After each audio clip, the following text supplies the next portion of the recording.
And Andy's made a bunch of moves here. Good thing, because I'm hesitant right now. Move on to 4:05 p.m. Eastern. Kansas City Chiefs 9-3, 4-2 on the road at Denver Broncos 3-9, 2-3 at home. We're at Empower Field. Mile High, Denver, Colorado, 46 Fahrenheit, cloudy, partly cloudy, 7 miles per hour. We'll start with the line history in this one.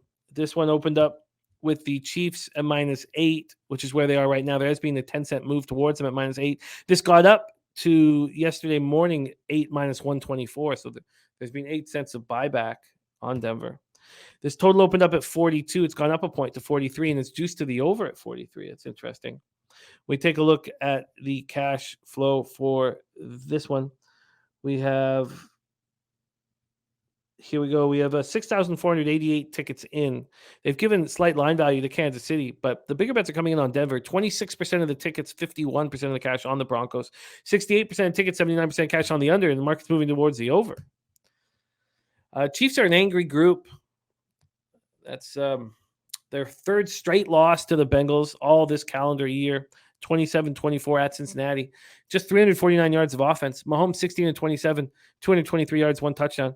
MVS led receivers with 2 catches for 71 yards. Kelsey 4 for 56, but had that costly fumble. Pacheco ran 14 times for 66 yards and another touchdown. Back-to-back games for touchdowns for Pacheco. He caught 2 for 16. And Jerick McKinnon, 8 carries for 51, caught 2 for 9. The defense couldn't get pressure on Burrow. 1 sack, 1 quarterback hit. The Bengals were 7 for 11 on third down. Kansas City scores 29.2 points per game. The Broncos score 13.8. Broncos coming off their 4th straight loss, 10-9 at Baltimore, scored 45 points over that 4-game losing streak. On Sunday, they had 12 first downs, and they never got into the red zone. Russell Wilson finished 17-22 for 189 yards. Greg Dulcich led receivers with 6 catches for 85 yards. Jerry Jeudy back after missing 2 games with an ankle injury. He caught 4 passes for 65 yards. So those 2 receivers did the bulk of the work. The rest of the Broncos had 8 catches for 39 yards. Cortland Sutton injured his hamstring. He played 23 of the Broncos' 53 offensive snaps before he left the game. He was targeted once, 0 catches. He's their leading receiver, 688 yards, 52 catches.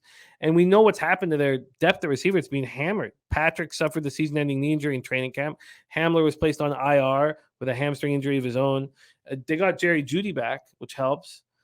And it's Kendall Hinton, Montrell Washington, Jalen Virgil, Brandon Johnson. And these young players, maybe they're the future, but they don't look very good. Latavius Murray finished with 17 carries for 47 yards, added 4 receptions for 14. They did their best, the defense, to keep them in it. They've allowed the fewest points in the AFC.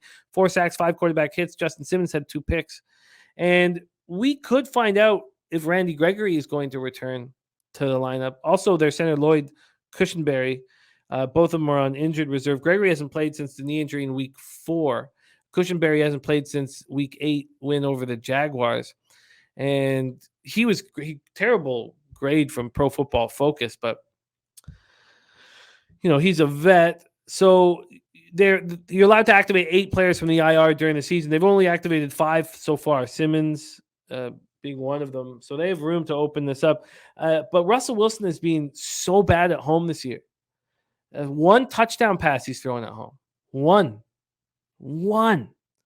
It's unbelievable. Take it away for us, Andy. Chiefs, Broncos. Very, very tempted to take these points at home, in division, 9 points. This offense has been so bad, though. Like, I just can't do it.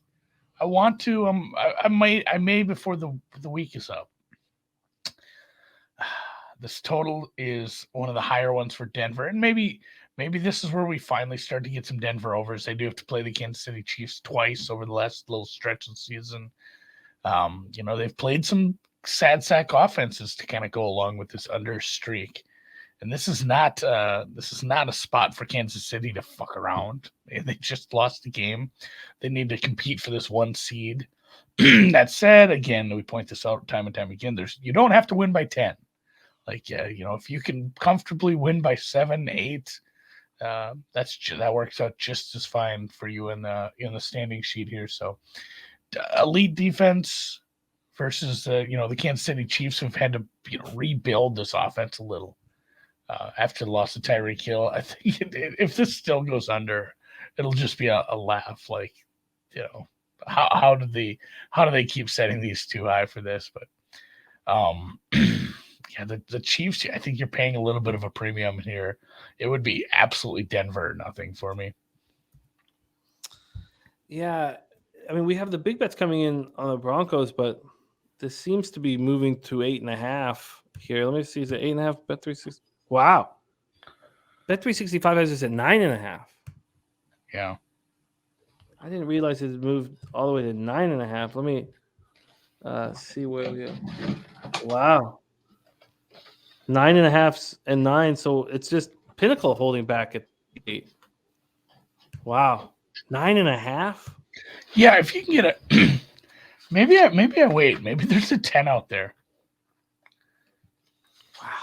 But yeah, holding off on this, it would be Denver or nothing. Wow, I'm interested. I'm interested in rolling with Denver with you guys. I wish that the Chiefs weren't coming off of a loss, but I agree with you. I'll see where this goes. 9.5 seems pretty nice. Yeah. Harold says Chiefs will win by more than 10 points, anyways.